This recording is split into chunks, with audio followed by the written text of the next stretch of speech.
Hello Sillu. प्रणाम प्रणाम प्रणाम श्री। प्रणाम। हाँ, प्रणाम। तो हमारा टॉपिक यही था कि हर मनुष्य दुखी क्यों है। जिसके पास पैसे हैं, जो जो चाहता है, उसके पास सब कुछ है, फिर भी वो दुखी है, तो क्यों है? आप बताओ श्री।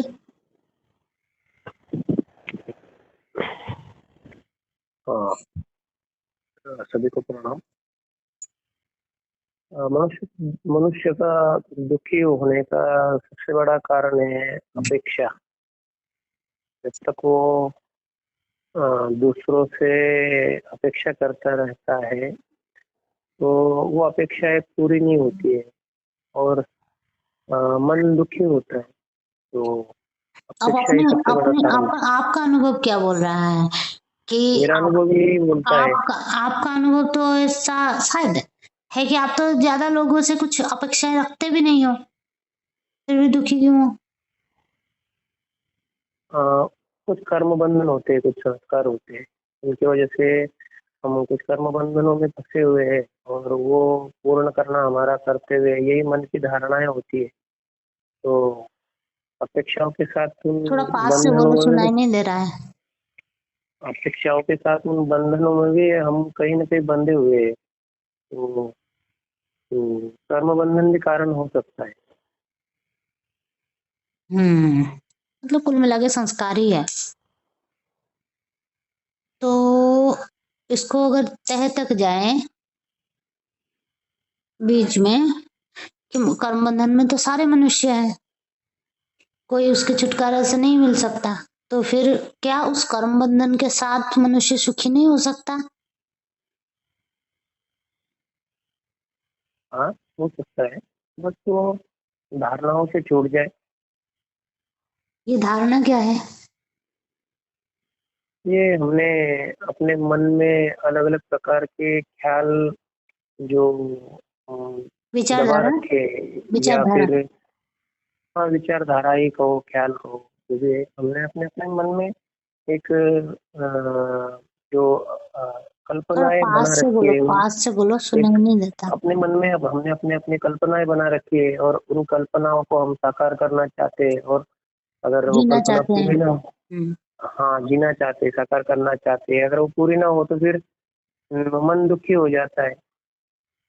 तो इसी वजह से दुख का कारण यही है, ये अपेक्षा। और आपने अभी जो एक बात बोली कि धारणाओं के साथ कर्म बंधन जो होता है। संस्कार। जी। पहले तो संस्कार तो बहुत बड़ी बात हो गई। पहले तो यहाँ हम मन को ही नहीं जानते। मन को कैसे, मतलब मन, मन क्या है?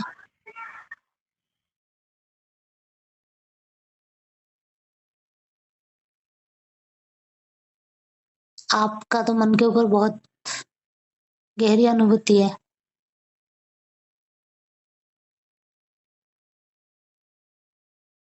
बताओ।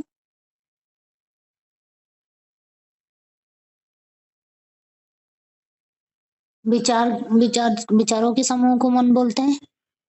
और जी बिल्कुल, हमारे भीतर जो विचार है वो मन ही तो है।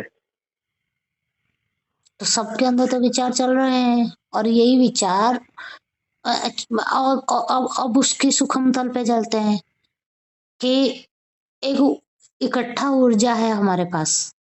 हमारे पास अगर लिमिटेड विचार जो अपने जीवन धारण करने के लिए जरूरी है, उतनों को रख के बाकियों को ना रखें, तो वो लिमिटेड विचार को ऊर्जा भी मिलेगी और वो सारी इच्छाएं पूर्ण भी होगी, और उस मनुष्य सुखी भी हो सकता है। लेकिन मनुष्य का विचार उसकी ऊर्जा खींचता है, और सारे इच्छाएं थोड़ा बहुत अधूरा रहता है, कोई मानसिक तल पे, कोई शारीरिक तल पे।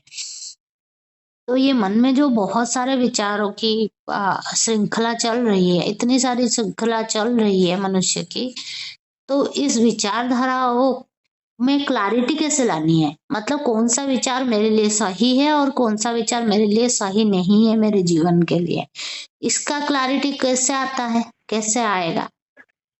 और हम इतने सारे विचारों के बीच जो फंसे हुए हैं, उनमें से सजातीय विचार को ऊपर कैसे लाएंगे? तो इसके लिए तो प्रथमतः हमें ऑब्जर्वेशन करना होगा हमारे विचारों का, कि हम जरूरी और गैर जरूरी विचारों के साथ कितना चल रहे हैं। हमारे लिए कितना जो भी विचार कर रहे हैं वो जरूरी है और कितने गैर जरूरी है। और फिर चलिए, उसके मुझे साथ पता चल में गया कि कौन से विचार मेरे लिए जरूरी है और कौन सा विचार मेरे लिए गैर जरूरी है। उसके बाद में मुझे गैर जरूरी विचारों से छुटकारा कैसे पानी है? ये गैर जरूरी विचारों से छुटकारा तो पाना कोई आसान बात नहीं है, क्योंकि जन्मों के अभ्यास जनित संस्कार है और उसके साथ ये विचार भी आते रहेंगे। मनुष्य का स्वभाव उपद्रव है। तो इसके लिए बहुत से महापुरुषों ने और बुद्ध पुरुषों ने विधियां दी गई है, जो विचारों को कम करके अपने निज स्वभाव में उतरने के लिए। विचारों को कम करने के लिए दो एक दो तीन जितने भी विधि आपको सहज लगता है उनमें से एक दो बोलिए। विचारों को कम करने के लिए हम अगर अपने श्वासों का भी ध्यान करें, जो बुद्ध वेरी ने गुड। हमारे लिए दी है सहज साधना, जो इसको बोलते हैं चले वातम चले चितम। मतलब अगर सांस हमारी विचारों की गति का नियंत्रण है। जैसे मतलब क्रोध में अलग तरह की सी सांस है, काम में अलग तरह की, मोह में, हर हर एक भाव में हमारी सांसों की गतिविधि अलग है। तो हमारी विचारों से हमारी अगर सांसों की गतिविधि जो है वो अलग है, तो हम अपने सांसों की गतिविधि के ऊपर अगर नियंत्रण कर दे तो विचारों के ऊपर नियंत्रण हो सकता है। ये सबसे आसान और अहम सूत्र है। दूसरा, और दूसरा है कि व्यक्ति अपने मन की तरफ देखे, जो विचार करने वाला है उसकी हम्म, तरफ देखने की कोशिश करे कि जो विचार करने वाला है वो कौन है। और ये ये तो विचार बहुत हमें बड़ी आते। बात हो गई। आप साक्षी को देखने की बोल रहे हो। पहले चरण में तो हमें विचारों को देखना पड़ेगा। विचार ही तो पकड़ में नहीं आते हैं। विचार को देखते देखते विचार फिर से ग्रसित कर लेते हैं हमें। हम विचारों में चले जाते हैं और हम खुद ही विचार बन जाते हैं। तो विचारों से थोड़ा दूर रह के विचारों को देखना पड़ेगा कि कौन सा विचार है। मतलब कौन कौन सा विचार मेरे अंदर है। इसका मतलब मैं जो हूँ, मैं क्या हूँ? मैं शून्य हूँ। मेरे शून्य के क्या बोलते हैं आपको, स्लेट। हाँ, शून्य के बोर्ड में बहुत सारे चीजें, जातीय और विजातीय नाम के बहुत सारे चीजें लिख दिए गए हैं, जिसको मैं जाने अनजाने जी रहा हूँ। मैं चाहूं तो भी जी रहा हूँ, मैं चाहूं ना चाहूं तो भी जी रहा हूँ। तो उसके प्रति अगर जागरूक हो जाए, मतलब थोड़ा सा, कि कौन सा विजातीय विचार है और कौन सा जातीय विचार है, तो उससे फिल्टर हो जाएगा, विचार फिल्टरेशन हो जाएगा और सही विचार ऊपर के तल पे आके तुम्हारी कुछ जो सचेतित मन में आके तुम्हारे कर्म के रूप में रूपांतरित होगा। लेकिन जो विजातीय विचार रह गए उसका क्या करना है? जी, यही अपने से बात बोली है कि जागरूकता एक हमारे भीतर जागरूकता होनी चाहिए। जैसे जागरूकता मतलब एक भीतर का वो हम पहरेदार कह सकते थे। बुद्ध कहते थे कि अगर किसी घर में कोई पहरेदार हो तो वहां पर कोई चोर घुस नहीं सकता। जैसे हमारे भीतर आने वाले विचारों के लिए भीतर का एक पहरेदार जो है हमारा जागरूकता, वेरी गुड, तो क्या बात है। वो 24 आवर्स अगर हम उस जागरूकता के साथ जिए तो हमारे भीतर आने वाला विचार जो आंखों से देखा जाता है, आंख मस्तिष्क को खबर देती है और मस्तिष्क फिर मन को खबर देता है। तो मन उस विचार को पकड़ता है, और वो जागरूकता के साथ अगर हम देखें कि इसकी व्यर्थता कितनी है और सार्थकता कितनी है, तो हम वही उस चीज को, उस विचार को रोक आगे बढ़ा सकते हैं सकते हैं कर्म के रूप में, या फिर वहीं या पे रोक सकते हैं। रोक सकते हैं। और एक बार कर्म में रूपांतरित होने के लिए स्टेप ले लिए तो आगे बढ़ ही जाएगा। फिर इसीलिए उसको जागरूकता जो है वो हमारे भीतर का पहरेदार है। जैसे किसी घर का पहरेदार होता है, उसमें पहरेदार हो तो चोर नहीं घुस सकता, उस तरह जागरूकता का हमारे भीतर हो 24 आवर्स, तो हमारे भीतर विचारों पर भी, और जो भी जो हम नहीं चाहते उन चीजों को हम आसानी से, सहजता से उसे अपने भीतर ना जाने दें। हम्म। और ये लेकिन हमारे अंदर गहरी संस्कार तो बचपन से हमारी हर चरणों में पढ़ते आए हुए हैं ना। माता की संस्कार, पिता के संस्कार, परिवार के संस्कार, धार्मिक संस्कार, और पढ़ाई किए हैं उसकी संस्कार, और जो दोस्त हैं, फ्रेंड्स हैं, उनका भी संस्कार। तो कितने सारे संस्कार हमारे मतलब खाली भूमि में लिख दिए गए हैं। तो अचानक से आप जो बोल रहे हो वो ध्यान की बात है। अचानक से एक नॉर्मल इंसान को क्या करने से क्या करनी चाहिए, वो है कि संस्कार के परिवर्तन के लिए पहले विजातीय संस्कार को सजातीय संस्कार से जरूर, मतलब हम जैसे हैं कि हम क्या करते हैं, हम प्रैक्टिकल लाइफ में क्या करते हैं। प्रैक्टिकल लाइफ में जो पॉजिटिव, बहुत हाईली पॉजिटिव परमात्मा की बातें करते हैं, परमात्मा से जुड़े हुए हैं, परमात्मा को गहराई से अनुभव करते हैं, उनके साथ ज्यादा समय बिताने की कोशिश करते हैं। क्यों? क्योंकि हम चाहते हैं कि जो भी हमारे अंदर विजातीय संस्कार है, एक संस्कार को अगर ऊर्जा ना मिले और आप अपनी ऊर्जा की मुंह दूसरी तरफ मोड़ दे, परमात्मा के संस्कार की तरफ, अपनी खुद की स्वरूप की जानकारी की संस्कार की तरफ, अपने खुद की स्वभाव की जानकारी की संस्कार की तरफ, तो दूसरे विचारों को बल नहीं मिला। तो दूसरे विचार अपने आप कुछ दिन छटपटाएंगे और वो अपने आप बीच से खत्म हो जाएंगे। तुम जिस चीज पे अपना ध्यान दोगे वो विचार तुम्हारा सहन होगा। ये ज्ञान मार्ग की बात है कि विचारों से विचार को काट दिया जाएगा। और सत्संग का बहुत ज्यादा प्रभाव है। पहले चरण में सत्संग और सांसों के प्रति जागरूकता और मन के विचारों के प्रति जागरूकता, ये तीनों अगर हो जाए तो बाकी चीजों की तो कोई जरूरत है नहीं। बहुत मतलब उससे बहुत ऊर्जा का संरक्षण होगा, और जो ऊर्जा का संरक्षण होगा वही ऊर्जा हमें आगे की दिशा दिखाने में बहुत ज्यादा मदद करते हैं। क्या बोलते हैं?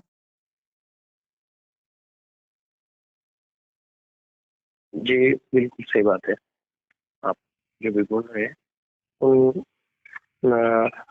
विचारों के साथ ये भी विचार ही है, हम जो विचारों को विचारों को छोड़ने के विचार से लिए काटना, विचारों को विचार से काटना। जी अचानक से कोई नेगेटिव जो इतनी मतलब ज्ञान मार्ग ही हाँ। अचानक से होते और हैं। शुरुआती शुरुआती जो साधक है, उन साधकों के लिए तो जो इन विधियों के साथ नहीं तो कम से कम एक संसार के एक बिंदु पर अपना के जो ध्यान है वो केंद्रित करे। जैसे एक नाम आधारा, कलयुग एक नाम आधारा एक स्लोगन दिया गया है सनातन हिंदू धर्म में। तो अपने विचारों को विलीन करने के लिए ये भी एक साधन है कि हाँ, संसार के सभी विचारों से हमारा ध्यान हट के हटने के एक हट जाता एक है, तो एक फिर एक विचार नाम में। पर आ जाता है। तो फिर वहां से धीरे धीरे धीरे धीरे साधक अपने ऊर्जा के ऊर्ध्वगामी करने के लिए, उन्नयन करने के लिए, आत्मिक विकास के अनुसंधान के लिए अपना जर्नी शुरू कर सकता है। ऐसा मतलब ऐसा हमें बड़ा बोला जा सकता है कि बहुत सारे धारणा और विचारों पे कैद हुए बिना नाम रूप ये जो दिए गए हैं हमारे सनातन धर्म में, ये बहुत ही मतलब सूक्ष्म तरीका है। तुम्हारे अनजाने में तुम्हें अपनी ऊर्जा का संरक्षण हो जाएगा। तुम्हारे एक नाम में, भक्ति में, प्रेम में, उस नाम के प्रति रहो तो सारा चीजें जो हमारे जीवन की भी अनुभव है, कभी प्रेम में कोई होगा तो उसका ये अनुभूति है कि प्रेम में जब कोई होता है तो उसको बस अपना प्रेम ही सोचता है। तो जब एक धारणा अपने ऊपर इतनी ज्यादा ऊर्जा हो जाए तो फिर सारी धारणाओं को अपने आप बाहर ले जाता है। ये तो एक बहुत बहुत बहुत ही सहज और बहुत ही बढ़िया कारगर विधि है। लेकिन प्रेम के लिए तो परमात्मा से प्रेम जो नहीं करता वो खुद से प्रेम नहीं कर सकता।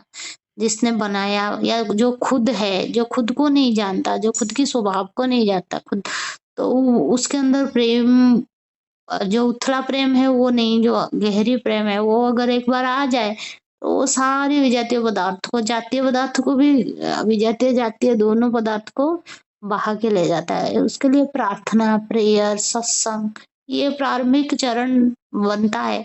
फिर एक धारणा, उसमें एक ये जो नाम की आप ने बात की, ये बहुत ही कारगर विधि है। मार्ग यहाँ देखिए कितने सारे हैं।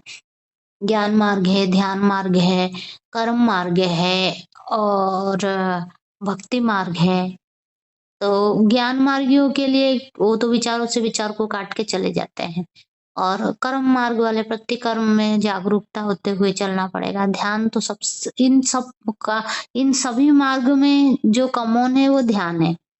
तुम किसी भी मार्ग से जाओ, भक्ति भी मार्ग से जाओ या कोई भी मार्ग से जाओ, ध्यान तो तुम्हें होता ही। भक्ति भी तो एक ध्यान ही है ना, किसी के प्रति अपना ऊर्जा देना। भक्ति मार्ग श्रेष्ठ मार्ग है। किसी एक के प्रति अपनी पूर्ण समर्पण कर दो तो अपनी सारी ऊर्जा इकट्ठा हो जाएगा और वो विस्फोट करके तुम्हें अपने स्वरूप में सीधा खड़ा कर देगा। लेकिन वही है, जिसकी जितनी प्यास उसकी उतनी बड़ी परमात्मा। आपके अंदर अगर प्यास, मतलब मेरे अंदर जितनी प्यास है, अगर तड़प है कि नहीं अभी परमात्मा अभी के अभी, तो फिर वो तड़प तुम्हारी जितनी ध्यान उसके ऊपर, तुम खुद को जान पाओगे उतना। हर चीज का, जीवन का मूल सिद्धांत ही यही है। हम किसी भी चीज को जानने को चाहे, हम जितना ध्यान देते हैं उस चीज के बारे में उतना ही जानते हैं। उसी तरह हम अपने ऊपर ध्यान देने लगेंगे तो अपनी पूरी प्रक्रिया के बारे में जान सकते हैं। हम प्रकृति के ऊपर ध्यान देंगे तो प्रकृति की पूरी प्रक्रिया के ऊपर जान सकेंगे। हम परमात्मा के ऊपर ध्यान देंगे तो परमात्मा की पूरी प्रक्रिया के विषय में अवगत हो सकते हैं। लेकिन पहले है कि किसी भी बाहरी चीज को जानने से पहले खुद की स्वभाव को जानना के लिए और खुद के प्रति जागरूक होना और खुद को ध्यान देना बहुत जरूरी है। आश्री जी जी जी बिल्कुल। क्या है सिल्लू? चुप। बहुत बढ़िया ही टॉपिक है। बस चलो, प्रणाम प्रणाम प्रणाम सभी को, प्रणाम। परमात्मा में है हम सब कोई। ये एक चिंतन की परमात्मा ही में ही है सब कुछ, कोई यहाँ किसी से भिन्न नहीं है। ये एक चिंतन एकदम से ऊर्जा को ऊर्ध्वगामी कर देता है। ये धारणा अगर सबके अंदर स्थिर हो जाए तो प्रेम, करुणा, सद्भावना, स्वास्थ्य ये तो बरस जाएगी। पूरा ब्रह्मांड ही जो है परमात्मा ही है। परमात्मा में ही सब कुछ है, परमात्मा ही सब कुछ है, कण कण में नहीं, कण कण ही परमात्मा है। तो ये चेतना अगर स्थिर हो जाए, यही समर्पण है।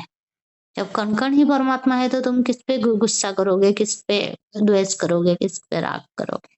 तो जीवन जीने की तो कला सीखनी ही है, धीरे धीरे धीरे धीरे करके, सब प्रयोग में लाके हुए। ऐसे नहीं कि आपका सुन के या मेरा सुन के, खुद के जीवन में प्रयोग में लाके सीखना पड़ता है। चलो, परमपिता परमात्मा के चरणों में सतत नमन। पूरी एग्जिस्टेंस को, ब्रह्मांड को, प्रकृति, पुरुष और जो भी एग्जिस्टेंस में है, परमात्मा की हर स्वरूप को प्रणाम, धन्यवाद, ग्रेटिट्यूड ग्रेटिट्यूड ग्रेटिट्यूड, धन्यवाद धन्यवाद धन्यवाद।